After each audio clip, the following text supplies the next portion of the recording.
Hey everyone, welcome back to Buick Outdoors. If you're new around here, my name is Sheldon Marion. Today, we're joined by Shelby and our new pup Texas and old Rocky boy. And today we're gonna be picking up rosebuds and making some rosebud tea.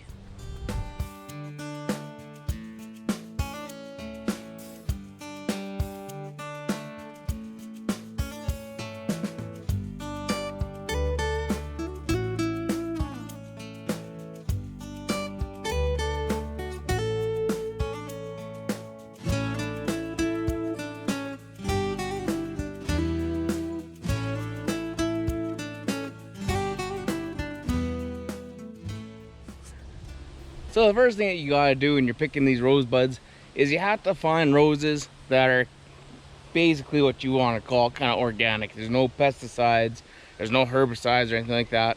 Luckily for us, in our backyard, we have all of these wild roses that grow around here. We have tons of these wild bushes all over the place.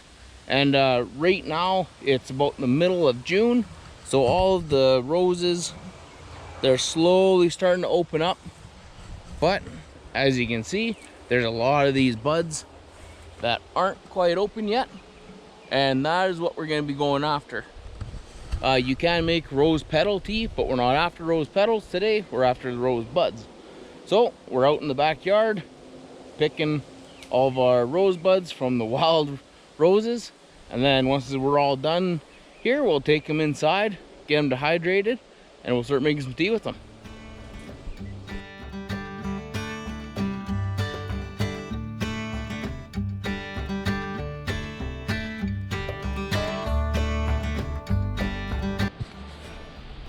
Well, Shelby just asked me if I'd try eating one, just kind of fresh off the vine kind of thing, see how they taste.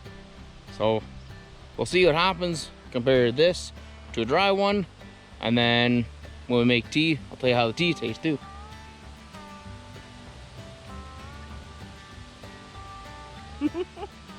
I think that's actually tastes really good in tea.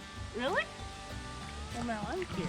Yeah, it's like it's sweet, but there's a potent like grass taste to it. It almost tastes like a sweet perfume almost. I wouldn't recommend eating them, but like, it'll make good tea, I think. Yeah, like that. It's edible, and you can for sure taste the sweetness in it, and it tastes like the smell of roses kind of a thing. So it's actually really, really good. Well, now I'm even more excited about making tea now. Yeah. After we dry some out, I'll taste test just a dry one fresh out of the dehydrator and see if it tastes the same, or see if it enhances that flavor, or if it kind of cuts that kind of green grass kind of taste. That part doesn't taste too good, but the actual taste of like the rose, it's hard to explain, but it's good.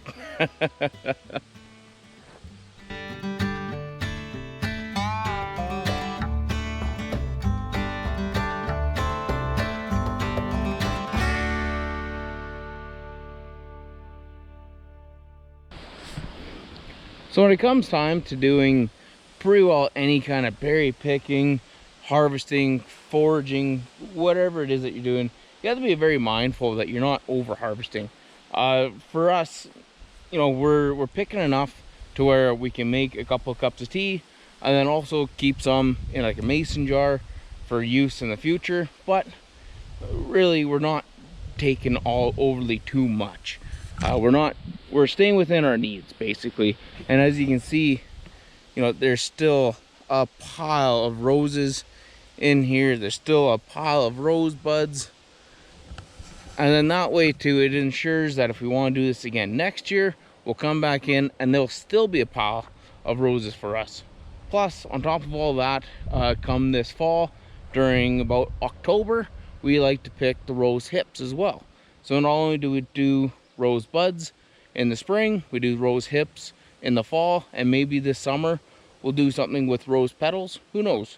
But you know, we do have to share these roses and just kind of everything in nature, really, with other creatures. In this case, you know, it's all the pollinators, the bugs, the bees.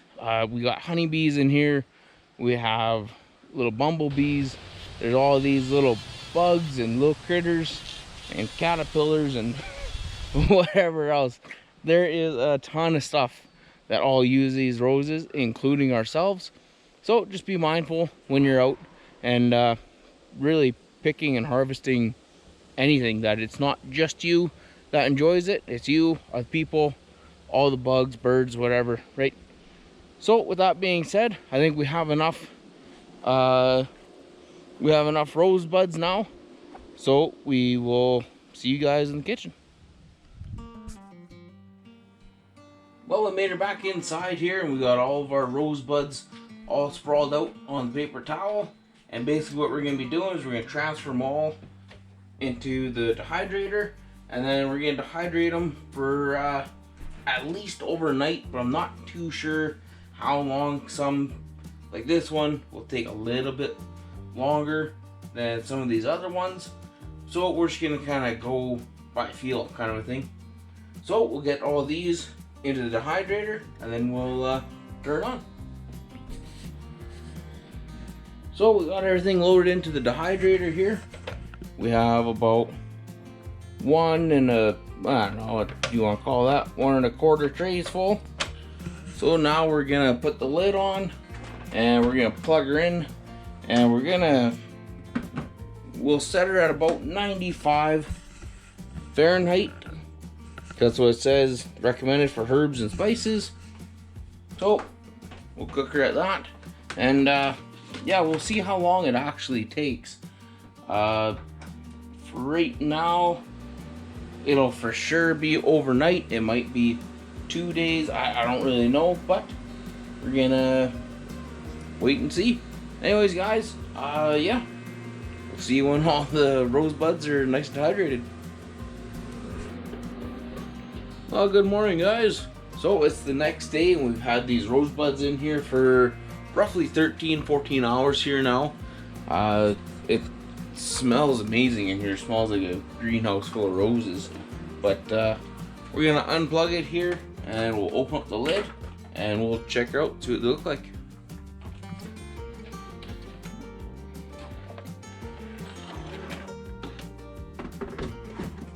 Well, as you can see, they're fairly dry.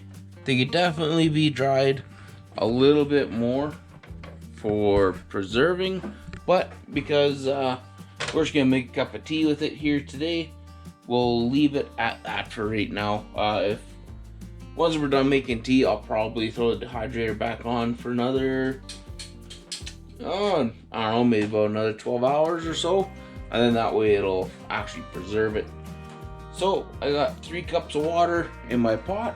I'll turn that on, and once we start boiling, I'll throw the rosebuds in. Well, our water is just starting to boil now. So what I'm going to do is I'm going to take one of these, and I ate one fresh off the vine there yesterday, and now that we have one that's pretty well all dehydrated, I'm going to see what it tastes like out of the dehydrator.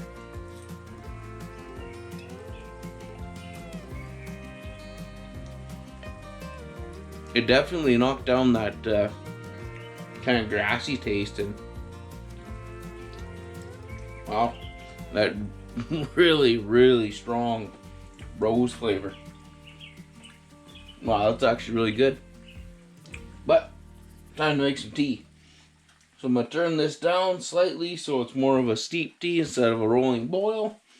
And I'm not overly too sure how much I'm gonna put in here, probably a little handful, but yeah, I'm gonna grab up our rosebuds and throw them in the pot. Alright, so I got about, I don't know, is that about half a cup of rosebuds. I'm gonna dump that in there. And we're gonna let that steep for probably, I don't know, we'll give her 10 minutes or so. And then we'll pull her off, strain her all out, and we'll give her a taste test. Alrighty, so our timer just went off, and it's been about 10 minutes, and our tea is smelling phenomenal. So I'm gonna grab a spoon here. I'm gonna spoon out all the rosebuds, throw them into a cup or whatever, and then pour ourselves a cup of tea. Oh, making a big mess there. So the tea ended up turning out to be a fairly kind of like almost like a dark green kind of a color,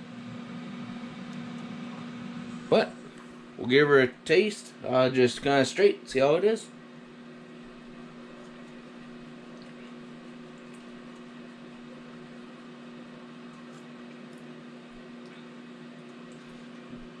That doesn't taste too bad at all.